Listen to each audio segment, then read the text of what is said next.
دعا کا ہے تو ضرورت ہے کہ سب سے پہلے ہم اپنے محسنین کو اپنی دعاؤں میں یاد رکھیں.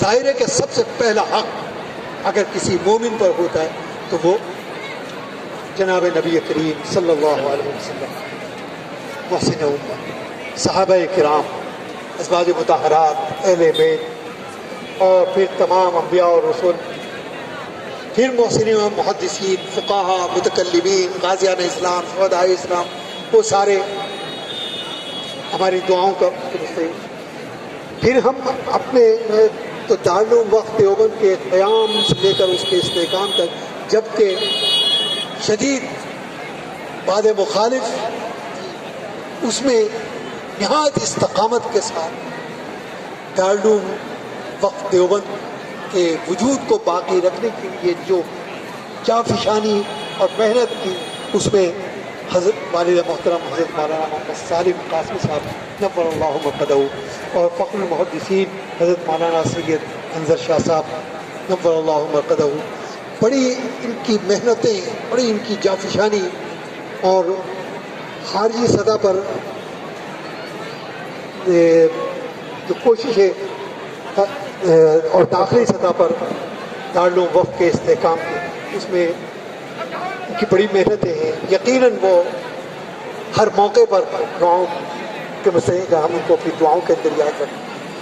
حضرت مولانا محمد نعیم صاحب نور اللہ مرقدہ وہ محسنین میں سے قدیم اساتذہ میں کا شمار ہوتا ہے.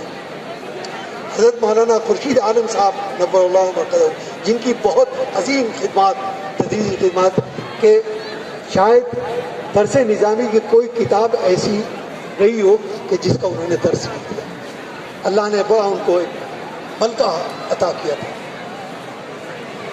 اس وقت کے منتشر احوال میں حضرت مولانا کی داخلی سطح پر جو عظیم ترین خدمات ہیں وہ یقیناً ناقابل فراموش ہیں. ان کو اپنی دعاؤں میں ضرور یاد رکھیے. ایسے ہی حضرت متکلم اسلام حضرت مولانا محمد اسلم قاسمی صاحب، آپ میں سے بہت سنے شاید ابھی بھی موجود ہوں گے، کے سامنے ثانوی تلمس طے کیا. ایک طویل خدمات ہیں، تدریسی خدمات ان کی، اور بڑا مقبول درس ان کا ہوا کرتا تھا. کہ ایسے ہی دارالعلوم وقت دیوبند کے سب سے پہلے مفتی اعظم حضرت مولانا احمد علی صاحب نور اللہ مرقدہ، وہ بھی، ان کا بھی کلیدی کردار رہا ہے، وہ بھی ہماری دعاؤں کے مستحق ہے. ابھی حال میں حضرت مولانا محمد اسلام قاسمی صاحب، بڑے مرنجا مرنج شخصیت کے مالک، بڑی ہم جہت ان کی علمی اور معلومات، متعدد کتابوں کے مصنف اور طلبہ کے بے حد ہمدرد، دارالعلوم وقت کے بے حد مخلص، بلکہ دارالعلوم وقت کی تاریخ ان کو ازبر، یعنی دین کے حساب سے یاد تھی، بیان کیا کرتے تھے. حضرت مولانا غلام نبی صاحب، بڑی اللہ نے ان کو خصوصیات سے نوازا تھا، وہ بھی ہمارے گاؤں کے مسئلے. ابتدائی جدوجہد میں جب بے سر و سامانی کا عالم تھا، حضرت مولانا انوار الحق صاحب، گویا ان کی بڑی بنیادی اہمیت دارالعلوم وقت کی جدوجہد میں، اس کے استحکام میں، اس کے استقامت کو، اس کو مستقیم کرنے کی، تو وہ ہماری دعاؤں کے مسئلے بڑا ایک اہم اور تاریخی کردار ہے ان کا. حضرت مولانا نسیم اختر شاہ صاحب، وہ بھی حال میں رخصت ہوئے، ان کے لیے بھی ایسے ہی، جیسا کہ میں نے شروع میں عرض کیا کہ ہمارے صدر المدرسین حضرت شیخ الحدیث مولانا سید احمد نظر شاہ صاحب دامت برکاتہ العالیہ اس وقت علیل ہیں، کچھ جسم کی پرابلم ہے، حرکت سے بھی بڑی بہت شدید تکلیف ہے. آپ ان کے لیے خاص طور پر دعا کریں کہ اللہ تعالیٰ ان کو صحت کاملہ عاجلہ و مستمرہ عطا فرمائے اور جلد از جلد وہ اس درسگاہ میں پھر چند مافروز ہوں اور آپ کو اجازت حدیث عطا کریں. حقیقت تو یہ ہے کہ اس وقت ختم بخاری کا حق انہی کا تھا، میں تو ان کا فرض کفایہ ادا کر رہا ہوں. تو یہ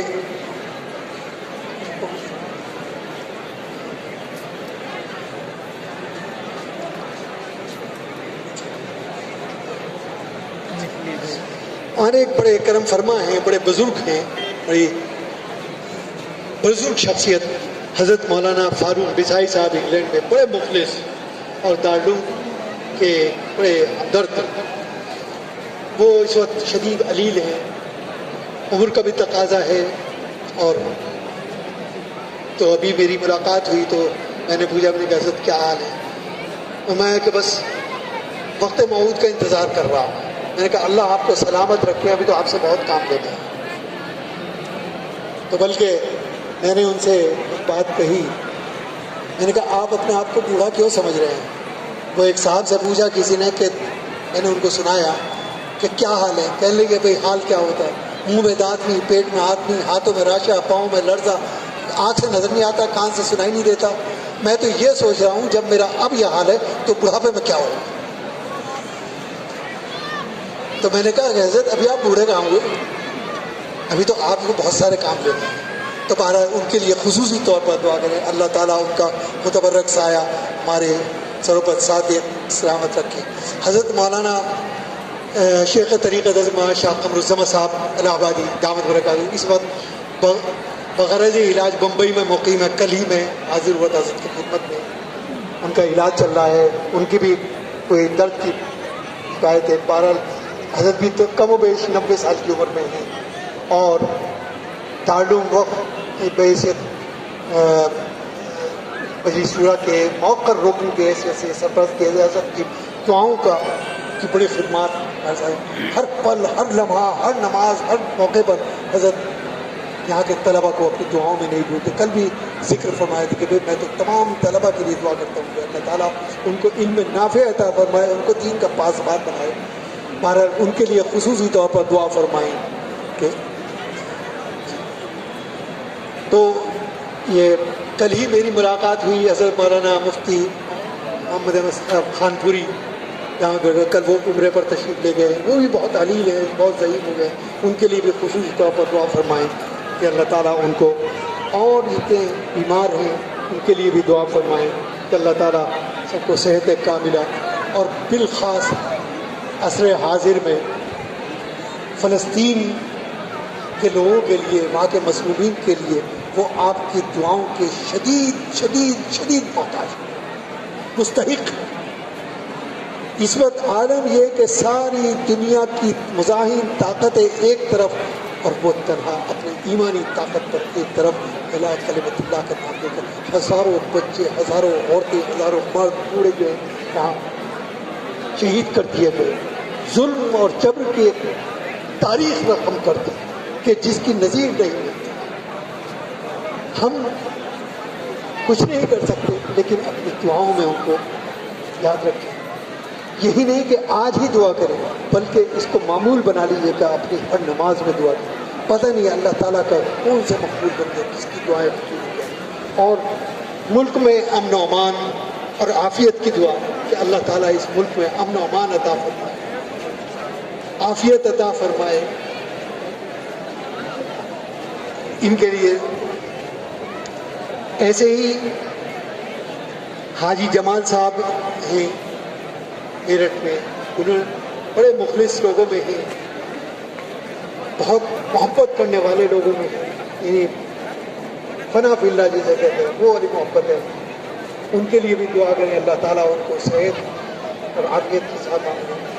ایسے ہی جو ہمارے معاونین ہیں، مخلصین ہیں، منتسبین ہیں، وہ بھی آپ کی دعاؤں کے مستحق. اور ان سب میں سب سے اہم درجہ آپ کے اساتذہ کرام کا ہے کہ جن کی محنتوں سے، جن کی اخلاص سے، جن کی دیانت اور امانت سے وہ وراثت کہ جو ان کو اپنے بڑوں سے ملی تھی انہوں نے پوری دیانت کے ساتھ، پوری امانت کے ساتھ آپ کو منتقل کر دیا۔